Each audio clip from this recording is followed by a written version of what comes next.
Welcome to our weekly Q&A show where we answer submitted questions live on YouTube on Tuesdays at 2 p.m.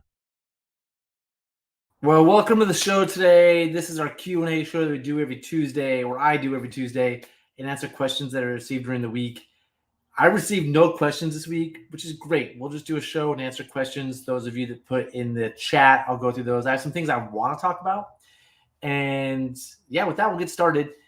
The first thing I want to let everybody know, if you do have questions, and we don't need to have questions to do the show. Like, I'm starting to actually enjoy this and feel like I'm getting decent enough at it where I don't need questions. Where before I needed questions, so like, I don't know, give me some structure. Anyway, if you do have questions, go to whitewaterguidebook.com under Gear Garage, hit ask a question or comment. That is the easiest way to ask it. Please don't find us on some random Instagram page, because we'll find it like 6 months later sometimes. And I'm not checking Instagram very much right now. So this is the best way to ask a question. I understand the message box is really small. I'll work on making it bigger. Just write your question somewhere else and cut and paste it into there. And I can just Google cut and paste if you want to learn how to cut and paste. Okay, but the reason I bring up the Whitewater Guidebook website is I wrote a blog post I want to go through that is a response to a question I've gotten a lot recently. And first of all, I have a new audio setup right now that I'm not 100% sure works. So can somebody just leave a comment that says, yes, the audio works, so I'm not sitting here with anxiety that you can't hear what I'm saying? That'd be super helpful. But anyway, I get asked a lot about a rowing progression for California. And I've done one for Oregon in the past. I have a blog post that's like, hey, here's a good order of runs to do if you're a catarafter in Oregon. And I did one for California over the weekend. And these are a lot of work. It turns out, cool. Thanks for all the yeses. Because you have to write descriptions. Writing takes a long time, but also thinking about the order is interesting too. And I know that people debate the order, so I want to do the best I can to get it correct. And so the idea of this blog post is to answer the question, how can I keep improving? How can I go to more places to keep working my way up the food chain and get better and better and better? And really, honestly, in my opinion, the best way to get better is to just practice a lot and try a variety of things out. It helps to have a backyard run that you do consistently and you change it up, but you're not going to get better doing the same run 20 times and then think you're going to just make a big leap. You need to make small incremental leaps and learn how to read water, which you do by seeing the rivers. So this is California based.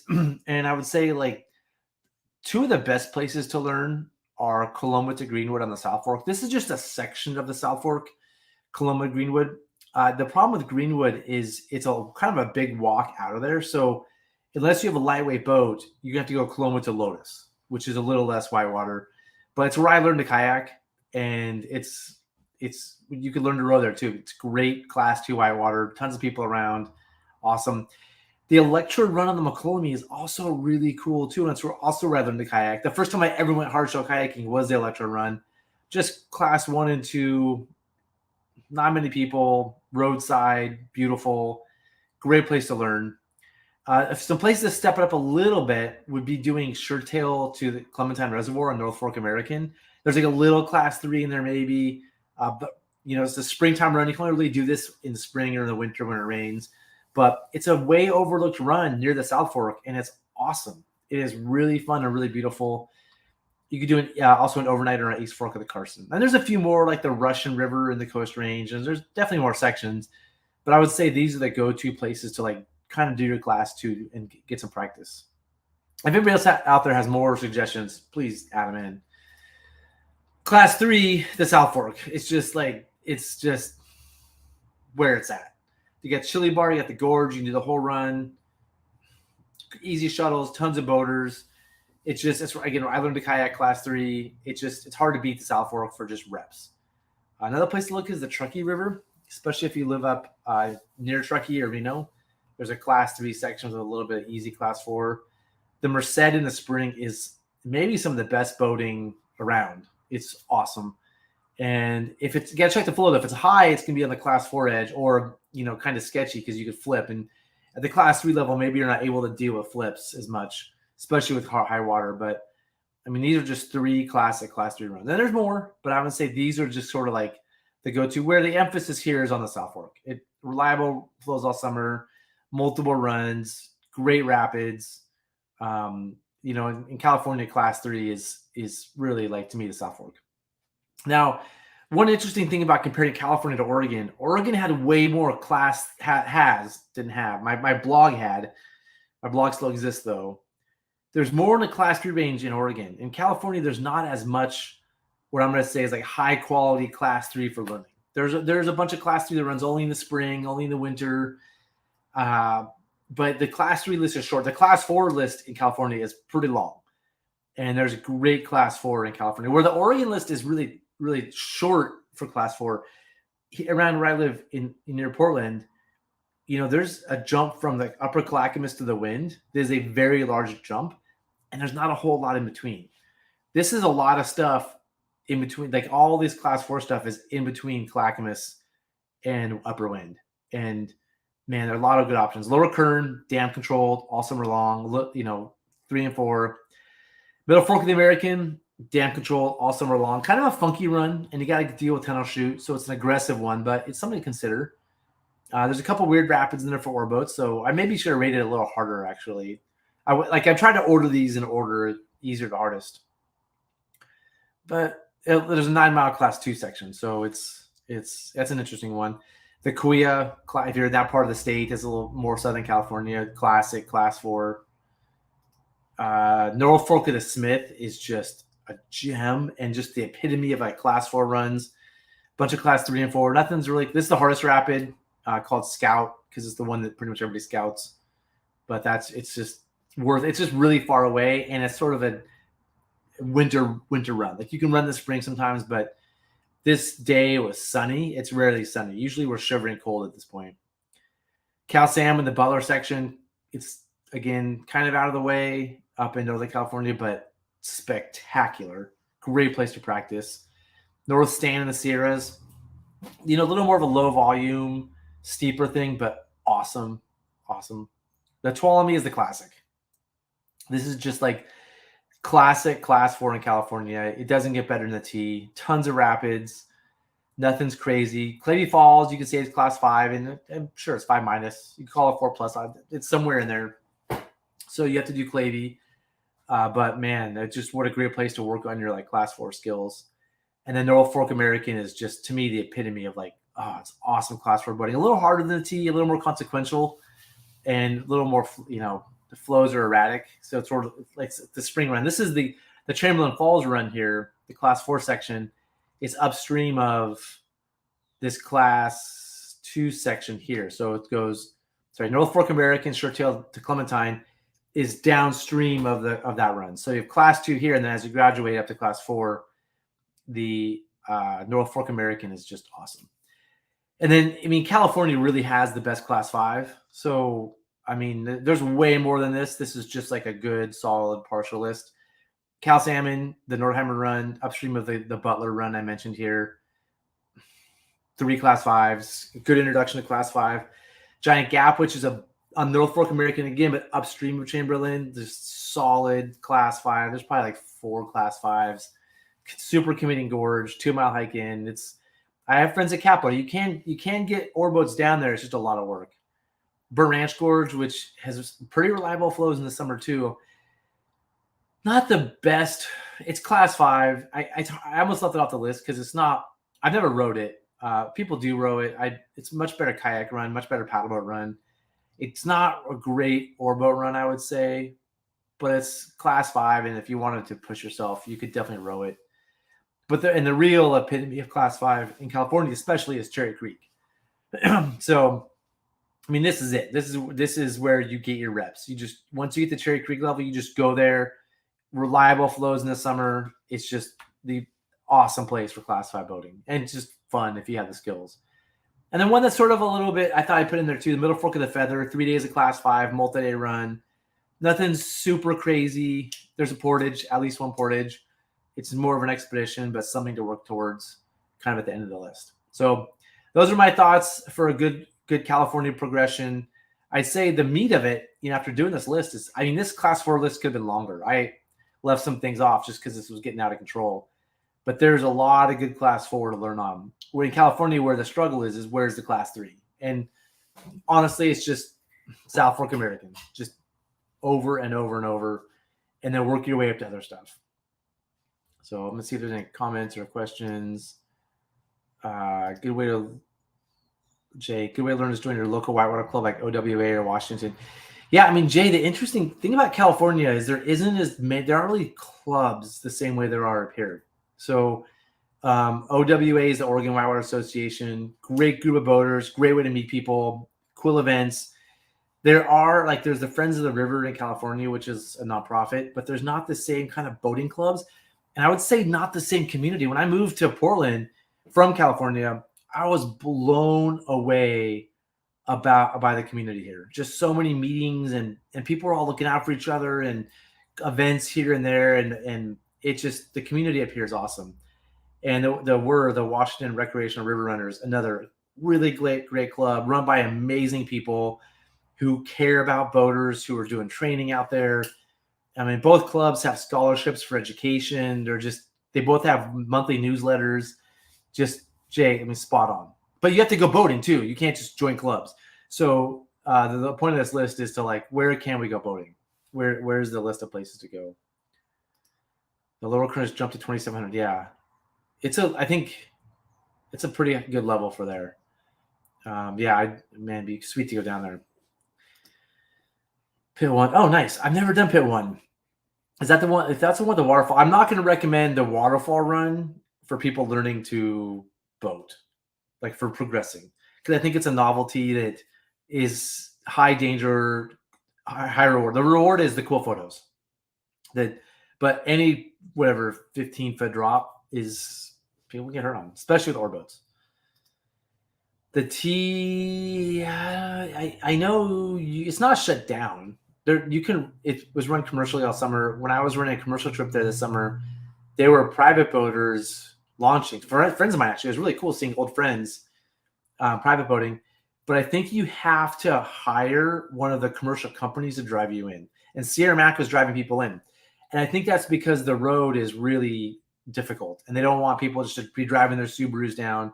They want like people who have the insurance, who know the road, who have the right vehicles to use the access road. So the river is not closed. The access road is closed. And it's only certain people are allowed. So if you wanted to do the T, you'd want to call Sierra Mac to have them drive you in.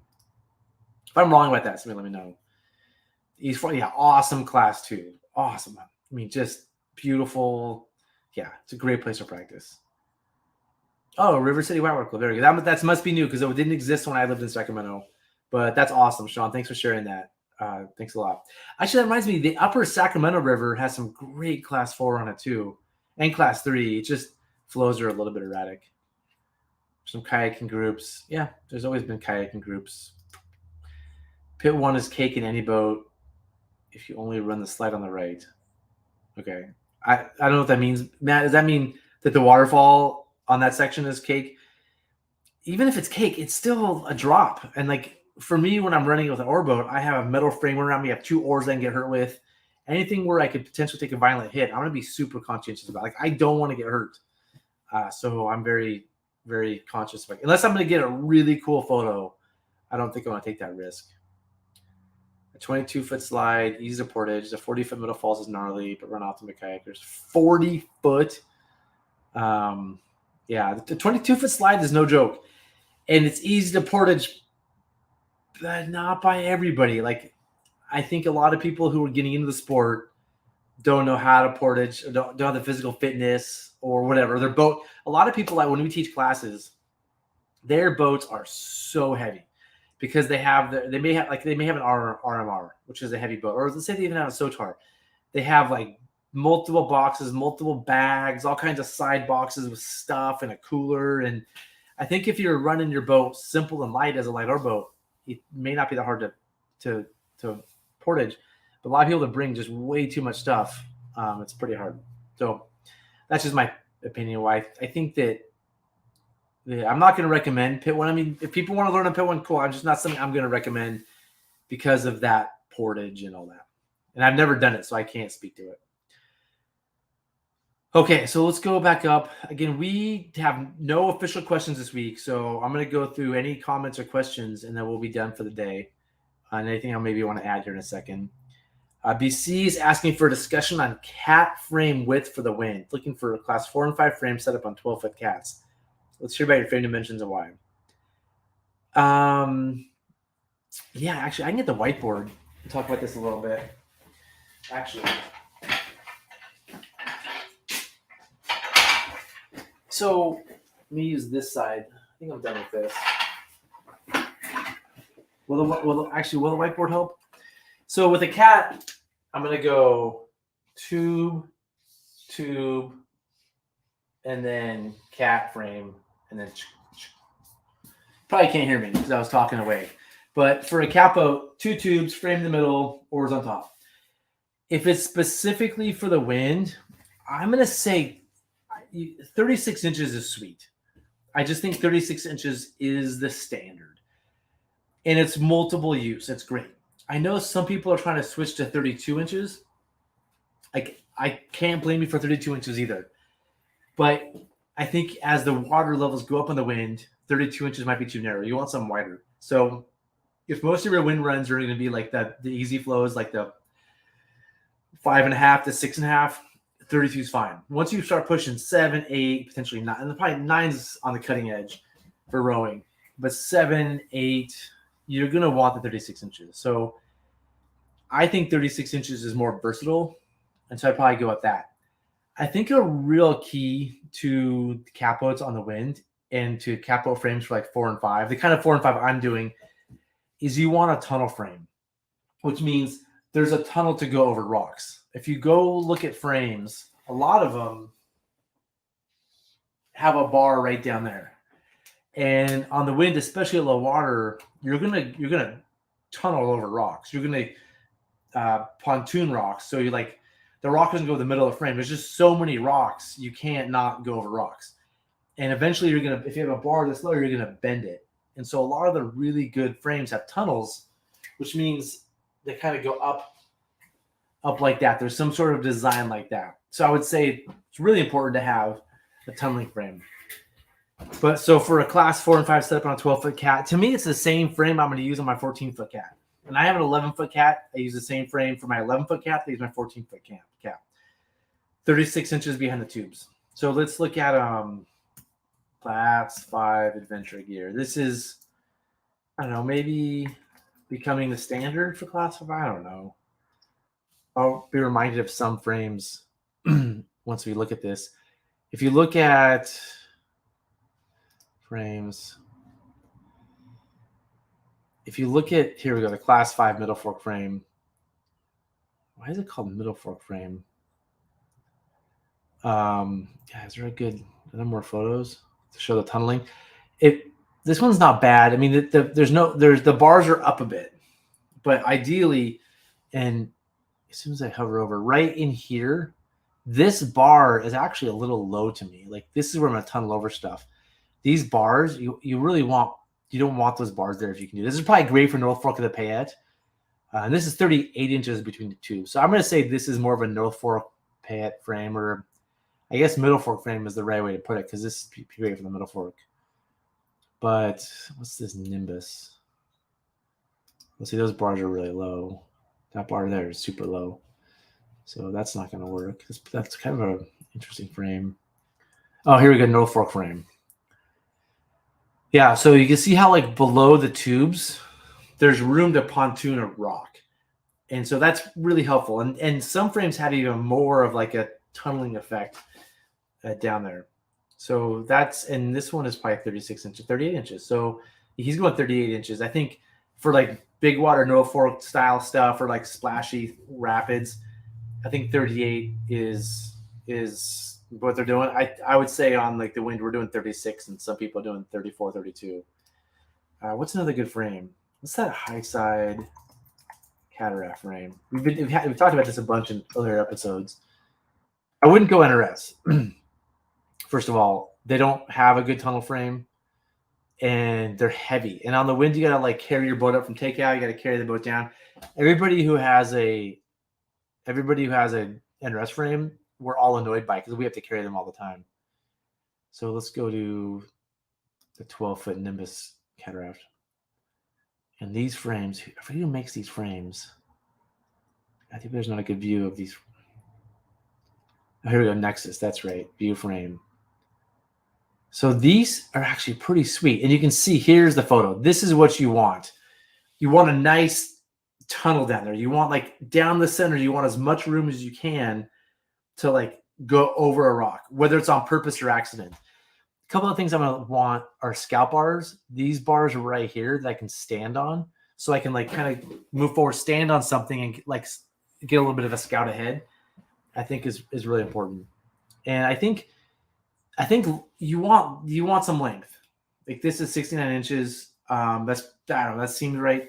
If it's too short, the boat, like the tubes kind of wiggle too much. So having a pretty long for the boat is good. On my 11-foot cat, let's look at a Wingyo cat. This is the photo of the, oh geez, got into some weird stuff here. Here we go. This is the Cataraft I've been using lately. This is my frame. This is an old Dave Nissen frame on here. He stopped making frames. This is what I would say, like, if you want a wind frame, just buy this. This is the answer. If you can afford a Dave Nissen frame, get on the waiting list, get one. These are sweet. I think everybody's nowadays are kind of just versions of this Dave Nissen frame. But this is the same frame I would use on my 14-foot boat. And you can see how much of the 11-foot boat it takes. But it gives the boat like some stiffness and rigidity that I really like. If this frame was 2/3 the size, the tubes will waggle. Is waggle a word? Anyway, I'm going to make it a word. They would just waggle a little bit and be fine, but I think I prefer this. So I think having the tunnel is important. Having the scalp bars is important. And having some length is important. Okay, let's get this. Hopefully I answered that question. So let's go back to discussion on cat frame for the wind. Looking for class 4 and 5 frames set up on 12-foot cats. Tunnel, scalp bars, light. I'd say 36 inches between tubes, but you could go more or less. It depends. If you're creeking, doing low water stuff, maybe 32, 34. If you're doing big volume stuff like Grand Canyon or like North Fork Pit isn't necessarily big volume, but it's splashy, it's big hits, and you want stability, I'd probably go a little wider. I probably would go 38 like Jesse's doing. So hopefully that helps. We have a lot of comments here. Whoa, lots of comments here. Let's get to these comments. All right, we're going to connect some things here. Okay, Upper Sac. Yeah, Upper Sac has some sweet class 3 and class 4 stuff. There's some awesome stuff. It's just super snow melt dependent, and yeah. It's the most forgiving drop. Yeah, I'm not going to call a drop over 10 feet in an oarboat a non-issue. I'm just not. I've seen too many people get hurt trying to run waterfalls and catarafts, and I'm not going to call it that. I'm not to say I'm not going to do it. I'm just not going to urge other people to do it. Trinity. Oh, the Trinity is awesome too. Yep, there's some cool section of the Trinity. Class 5 and like the 38-inch wide. Yeah, I think for locks, I think for the Idaho style rivers, I think that 38-inch wide makes sense. The big volume lock saw, the North Fork that just pounds you, Middle Fork of the Salmon is 6-7 feet. I think it makes a lot of sense. I think for California boating, I'd go max 36. I mean, Nate, who's doing a ton of class 5 in California, is going, I think he's 32. And then here in Oregon, I think 36 is pretty nice. Yeah, the Nexus. That's cool. And there's other frames out there. I should probably mention one that I really like. I know that cost is definitely an issue, and just getting it's an issue. Like you can call them and say, "Hey, I want a frame," and like, "Hey, get in line." But DRL makes great frames. I'm not going to say these are the best frames. They're really good though. They're really good, and they tunnel. Let me see if there's a good photo over here. They sort of tunnel. This one right here has a tunnel on it, so it does a good job. It's just a good frame, and Dusty's a great guy. He'll make you the thing you want. He probably isn't sold out super in advance because he has a good ability to produce stuff. I really like this frame. It's a good frame. It's not the frame I'm going to use. It's really good though. I have a bunch of these though. These Gypsy frames. This one right here, the Low Pro. They're great because you can take them apart, super adjustable. They're a little heavy for the wind, although I've run these down the wind. They're a little heavy. Oh man, my phone keeps ringing. Sorry, I should turn this off. And they're not designed for like class 5 necessarily, but they're just really good frames. I think the adjustability is awesome.